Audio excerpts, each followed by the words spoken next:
Hi guys, inaan mo nga na. Tingnan nyo yung mansanas may wax siya. Gusto ko lang ipakita sa inyo para maging aware kayo sa oh. Oo, oh. Tingnan nyo po, oh. Kakadkarin ko po, oh. Oh.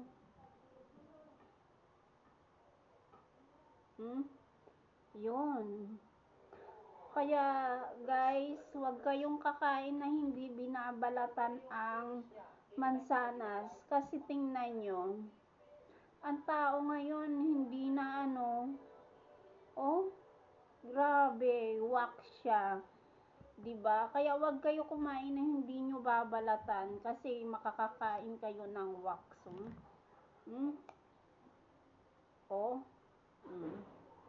Sana yung yan.